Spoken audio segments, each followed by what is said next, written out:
Shenjat që jeta jote po transformohet në diçka të jashtëzakonshme.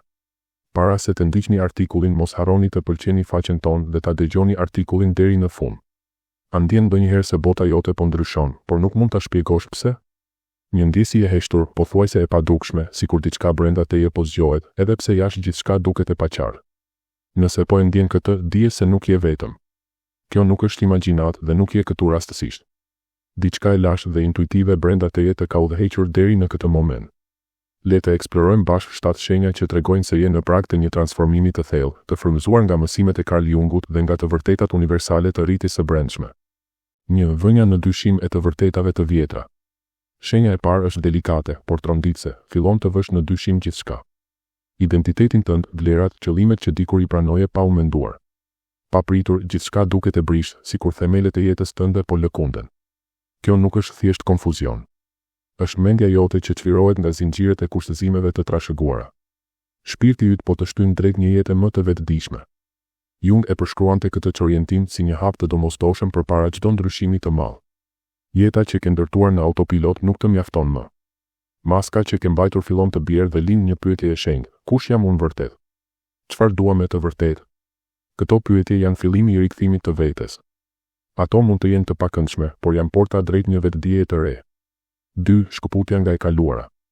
Ndërsa pyetjet e brendshme fitojnë forcë, vëren një shkëputje të heshtur nga e kaluara jote. Zakonet, vendet, madje edhe njerëzit që dikur ishin qendra e botës tënde, tani duken bosh. Kjo nuk do të thotë që po braktis dikë apo diçka, thjesht po te kalon atë që ishe. Kjo shkëputje mund të ndihet si një humbje. Mund të mungojë rehatia e të njohurës, por nën këtë dhimbje fshihet një e vërtetë e fuqishme, je gati për diçka më të madhe.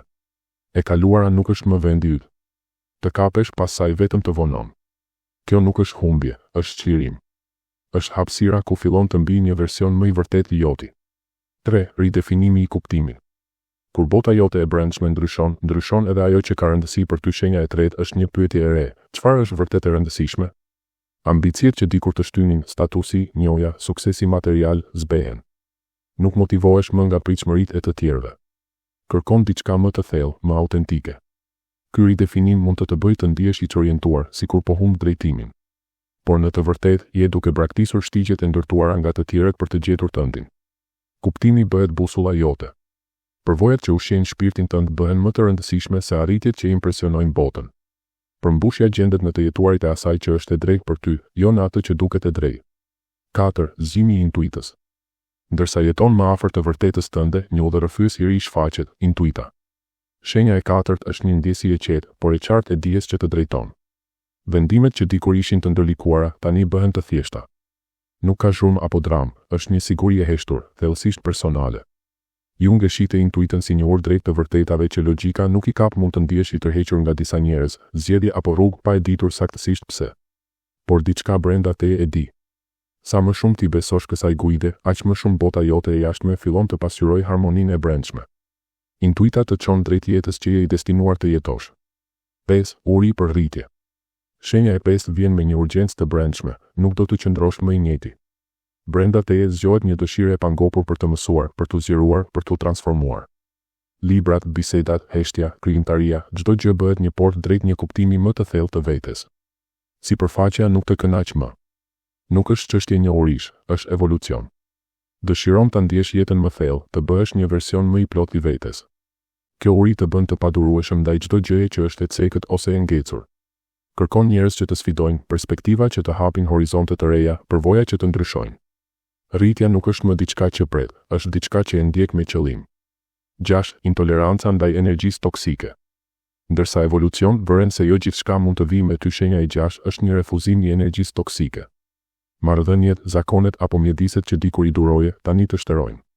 Ajo që të irritonte, tani të boshatiz. Në vend që të detyrosh veten të durosh, zgjedh paqen. Të heqësh dorë mund të jetë e vështirë, mund të ndihet si tradhti ndaj të kaluarës. Por në thellësi, ti e di, nuk mund të ngrihesh lart duke mbajtur peshën e asaj që të rëndon. Kjo nuk është zemërim, është nderim për rrugëtimin tënd. Ke të drejtë të mbrosh energjinë tënde, të zgjedhësh hapësira që të ushqejnë. Kur e bën këtë, ndjen shfaqjen e një vetveteje më autentike, të çliruar nga ajo që nuk të përket. 7. Shkëputja nga identiteti i vjetër. Shenja e 7 është më e thella, një shkëputje e heshtur nga identiteti yt i vjetër. Nuk ndihesh më si në shtëpi në jetën tënde të vjetër, jo sepse je humbur, por sepse ke te kaluar kufijtë e saj. Ky tranzicion mund të jetë i vetmuar, sikur je në një zbrazëti. Por kjo zbrazëti është një hapësirë e shenjtë, një mitër ku mund të rilindesh. Jung e quante këtë individuacion, integrimin e të gjitha pjesëve të tua, vdekjen e vetvetes false dhe lindjen e asaj autentike. Në këtë çlirim, ti po rishtohesh me të vërtetën tënde. Bota fillon të pasqyrojë ndryshimin tënd të brendshëm, zgjedhjet bëhen më të vetëdijshme, marrëdhëniet më të sinqerta, sfidat më kuptimplota. Nuk reagon më ndaj jetës, i përgjigjesh nga një vend i integritetit. Një fillim i ri, jo një fund. Nëse këto shenja të tingëllojnë, dije se nuk je në një krizë, je në prag të një kthese. Kjo nuk është shembje, është zgjim. Nuk po shpërbëhesh, por i rishtohesh me atë që je vërtet. Edhe nëse përgjigjet nuk janë të qarta, diçka brenda teje e di, je gati për atë që vjen.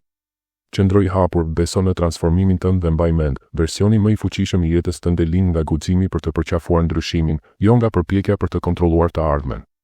Ti je saktësisht aty ku duhet të jesh.